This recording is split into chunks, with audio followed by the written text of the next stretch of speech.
वंदे मातरम।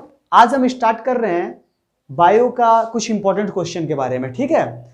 तो इसमें से हम जो बात करेंगे बायो के इंपॉर्टेंट क्वेश्चंस के बारे में, जो ऑब्जेक्टिव वेव से बात करेंगे और एग्जाम के लिए बहुत महत्वपूर्ण है। चलिए देखते हैं। सबसे पहले तो एक सवाल ये आता है कि सड़ी गली, जितना भी सड़ा गला चीज होगा, ठीक है, सड़ा गला चीज जो सब्जी उब्जी पच जाता है उसको फेंक देते हैं, ये जितना भी चीज है उसके थ्रू जो अपना पोषण करता है, मतलब उसको जो खाता है उसको बोलते हैं मृतजीवी पोषण। क्या बोलते हैं? मृतजीवी पोषण। ऐसे तुम्हारे पास कॉन्सेप्ट क्लियर होना चाहिए कि पोषण का दो प्रकार होगा, ठीक है। एक में जो होगा ये होगा स्वपोषण और दूसरा में होता है विषम पोषण या पर पोषण।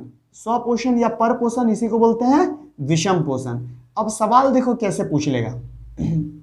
पूछेगा कि जो अपना खाना स्वयं बनाता है, खुद बनाता है, उसको क्या बोलते हैं? तो उसको बोलेंगे स्वपोषण। जो अपना खाना खुद बनाता है उसको क्या बोलते हैं हम लोग? स्वपोषण। और जो अपना खाना खुद नहीं बनाता है उसको क्या बोलते हैं? पर पोषण। अब देखो, जो भी खाना बनाएगा, खाना पचने के लिए हमारे पास क्या चाहिए? खाना पचने के लिए श्वसन लेना पड़ेगा। बिना ऑक्सीजन का भोजन का विखंडन नहीं होगा। तो हमें पोषण के लिए, इसके लिए ऑक्सीजन भी जरूरत है। मतलब हम क्या बोल सकते हैं, या पेड़ पौधा है तो उसको कार्बन डाइऑक्साइड चाहिए और ऑक्सीजन जरूरत है। यदि ये मिल गया, ठीक है, तो हमें श्वसन से क्या होगा? ग्लूकोज प्राप्त होगा। अब तुम्हारे एग्जाम में पूछ सकता है कि what is the formula of glucose? Glucose का सूत्र क्या है? क्या है? C6H12O6। फिर से देखिए, हमने क्या बताया कि जो भी मेरी सड़ी गली या जो भी सड़ा उड़ा सब्जी रहता है, पचा हुआ चीज रहता है, उसको जो खा के अपना पोषण करता है उसको बोलते हैं मृतजीवी पोषण। जेन्युइन पोषण दो प्रकार का होगा, एक स्वपोषण, एक पर पोषण। स्वपोषण जो होगा ये अपना खाना खुद बनाएगा, पर पोषण जो अपना खाना खुद नहीं बनाएगा। इससे जो भी ऊर्जा प्राप्त होगा, तो ऊर्जा प्राप्त करने के लिए, भोजन के बाद ऊर्जा प्राप्त करने के लिए हमको क्या, किस चीज का जरूरत होता है? ऑक्सीजन का, ताकि वो टूट जाए ग्लूकोज में। और ग्लूकोज का फॉर्मूला क्या होता है? C6H12O6। और हमारे शरीर में जो ऊर्जा प्राप्त होती है एटीपी की फॉर्म में होती है। एटीपी का पूरा नाम क्या है? बोलो। हाँ, एडिनोसिन ट्राइफॉस्फेट। एटीपी का पूरा नाम है एडिनोसिन ट्राइफॉस्फेट। एडिनोसिन ट्राइफॉस्फेट, ये एटीपी का पूरा नाम है, एडिनोसिन ट्राइफॉस्फेट। चलिए आगे देखते हैं। स्वपोषी पोषण में बोले कि अपना खाना खुद बनाता है। जो अपना खाना खुद नहीं बनाएगा वो दूसरे से ले लेगा।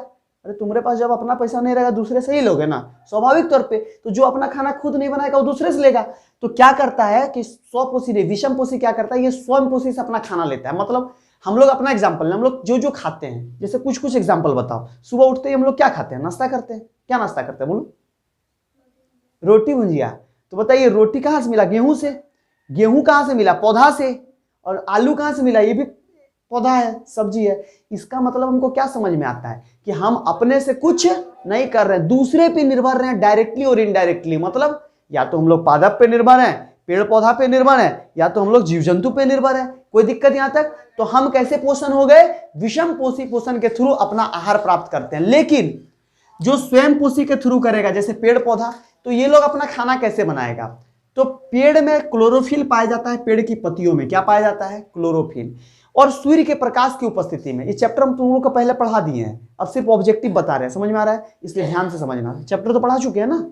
नहीं पढ़ा है? पढ़ा दिए चैप्टर। देखो, तो स्वपोषी पोषण में मतलब क्या करेगा? पेड़ पौधा पत्ती में जो क्लोरोफिल होगा सूर्य के प्रकाश की उपस्थिति में, और वाटर का फॉर्मूला होता है H2O, और कार्बन डाइऑक्साइड का फॉर्मूला होता है CO2 की सहायता से अपना भोजन प्राप्त करता है। भोजन बनाने की इस प्रक्रिया को हम लोग बोलते हैं प्रकाश संश्लेषण। स्वपोषी पोषण जो है, पेड़ पौधा अपना भोजन किसके थ्रू बनाता है? प्रकाश संश्लेषण के थ्रू बनाता है। ये क्या करता है प्रकाश संश्लेषण? सबसे पहले क्लोरोफिल, दूसरा क्या चाहिए? सूर्य का प्रकाश, तीसरा क्या चाहिए? वाटर और कार्बन डाइऑक्साइड। इसकी सहायता से अपने भोजन प्राप्त करते हैं। इस प्रोसेस को हम लोग क्या बोलते हैं? प्रकाश संश्लेषण। अब देखो आगे आते हैं। एक क्वेश्चन ये भी पूछा हुआ है कि वायुमंडल में कार्बन डाइऑक्साइड कितना होता है? वायुमंडल क्या है? सबसे पहले तो वायु की एक परत होती है, उसी को वायुमंडल बोलते हैं। जब वायु विद्यमान रहती है तो वायु क्या है? कोई पूछेगा वायु क्या है तो क्या बोलोगे?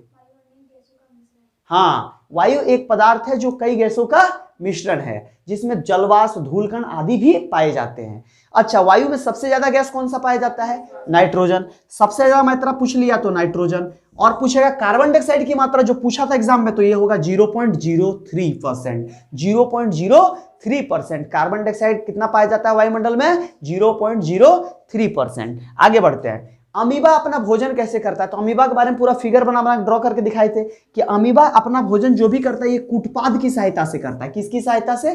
कूटपाद। इसके बाहर में कुछ होता नहीं है, ये सिर्फ कूटपाद की सहायता से अपने भोजन को अंदर करेगा और बाहर भी करेगा कूटपाद की सहायता से। हमारी तरह इसमें मुंह नहीं होता है, हमारी तरह इसमें यूरिन निकालने का मशीन नहीं होता है, ये डायरेक्टली कूटपाद से खाएगा, कूटपाद से निकाल देगा।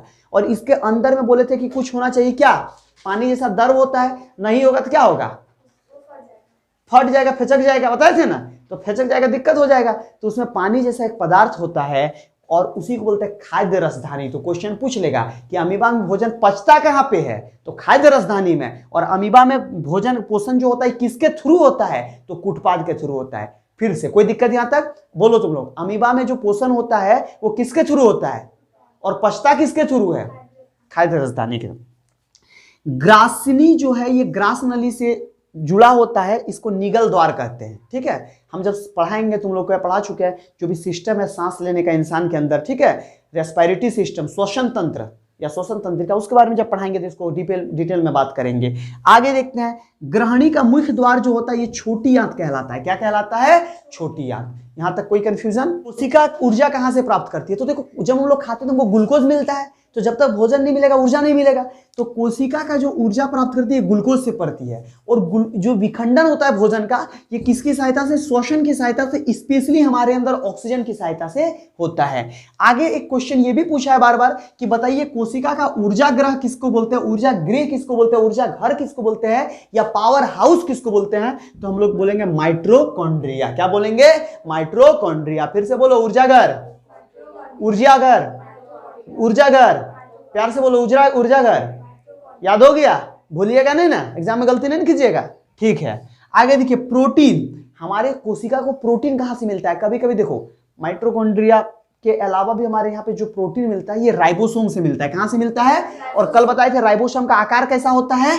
तो 8 की तरह, इस तरह होता है, एक छोटा तो एक बड़ा। ठीक है, 8 हो गया। अब आगे श्वसन के बारे में 2 लाइन देख लेते हैं। हम ऐसे पढ़े हुए हैं, बस रिवीजन चल रहा है, ऑब्जेक्टिव का, इसलिए थोड़ा सा बता दे रहे हैं। श्वसन के 2 प्रकार स्पेशली होते हैं, एक वायवीय श्वसन, एक अवायवीय श्वसन। वायवीय श्वसन जो ऑक्सीजन की उपस्थिति में होगी, अवायवीय श्वसन जो ऑक्सीजन की अनुपस्थिति में होगी। वायवीय श्वसन स्पेशली माइटोकॉन्ड्रिया में होगा और अवायवीय श्वसन कोशिका द्रव में होता है। हम बताए थे कोशिका द्रव किसको बोलते हैं? कोशिका के अंदर एक जो भी तरल पदार्थ भरा रहता है उसको कोशिका द्रव बोलते हैं। और नहीं भरा रहेगा तो क्या होगा? अभी थोड़ा देर पहले बताए, उसमें देखो ना तुम, सामान रहेगा और जो एक और थैली में रख दिया सामान तो हड़बड़ हड़बड़ करेगा, लेकिन उसमें पानी भर के रखेंगे तो हड़बड़ हड़बड़ नहीं करेगा, पैकअप रहेगा।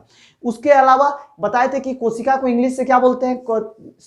सेल बोलते हैं। और कोशिका के अध्ययन को क्या बोलते हैं? साइटोलॉजी। बताए थे कोशिका का अध्ययन क्या कहलाता है? साइटोलॉजी। कोशिका का अध्ययन क्या कहलाता है? साइटोलॉजी। फिर से बोलो, कोशिका का अध्ययन क्या कहलाता है? साइटोलॉजी। क्वेश्चन पूछेगा तो कबकाइएगा नहीं, ठीक है। आगे देखिए, पौधे में श्वसन जो होता है ये विसरण द्वारा होता है। किसके द्वारा होता है? विसरण प्रक्रिया द्वारा होता है। और एक विसरण पढ़े हैं कि हम लोग ऐसा भी पढ़े थे कि कहीं पे गर्मा गर्म भोजन का दूर में रखा हुआ तो उसका सुगंध मिल जाता है, कहीं पे कुछ अच्छा चीज बनता है तो नहीं वही बन गया अच्छा चीज, एकदम नाक तक सुगंध आ गया, नहीं मजेदार चीज होती है वो चीज, और मिल जाती है अपने को नहीं। और सुगंध से हम लोग पता कर लेते हैं अरे वहां पे तो स्पेशल बन रहा है, और सामने वाला भी जाके बोलते दोस्त खिलाएगा, नहीं खिलाइएगा, इतना इंपॉर्टेंट चीज बन रहा है। समझ में आ रहा है बात? आगे बढ़ते हैं।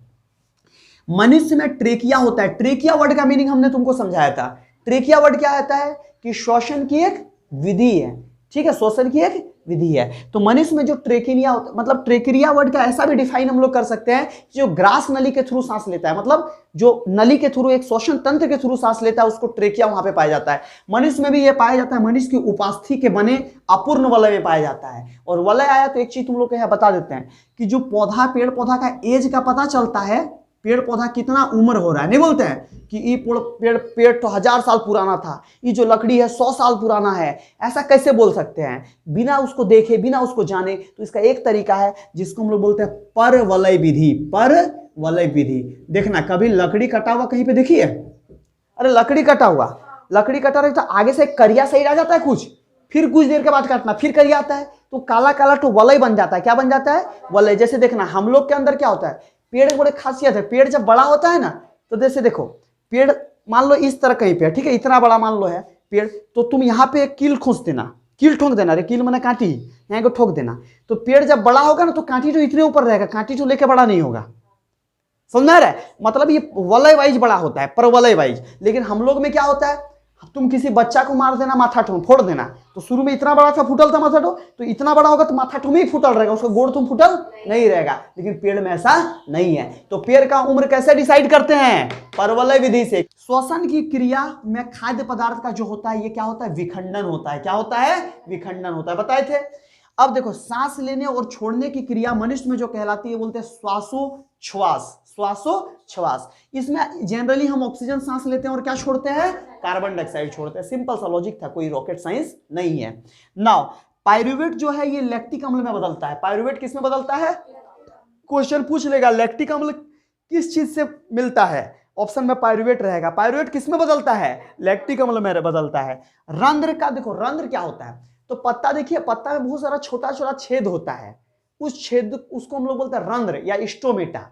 वो क्या करता है? उसका दो काम मेन है। पहला क्या करेगा? गैसों का आदान प्रदान, मतलब जो कार्बन, जैसे हम लोग नाक से सांस लेते हैं तो पेड़ पौधा का नाक रंध्र हो गया, उसके थ्रू से क्या लेता है? कार्बन डाइऑक्साइड, और क्या छोड़ देता है? कार्बन ऑक्सीजन, मतलब गैसों का आदान प्रदान। पहला पॉइंट क्या होगा? गैसों का आदान। दूसरा क्या करेगा वो? तो वाष्पोत्सर्जन की क्रिया करेगा। दैट मीन्स क्या है कि वो जल को निष्कासन करेगा। जल का क्या करेगा? निष्कासन। जैसे हम लोग पसीना कैसे निकलता है, उसी तरह वो लोग का क्या निकलता है? जल निकलता है। कोई कंफ्यूजन यहां तक समझ में आ रही है बात? चलिए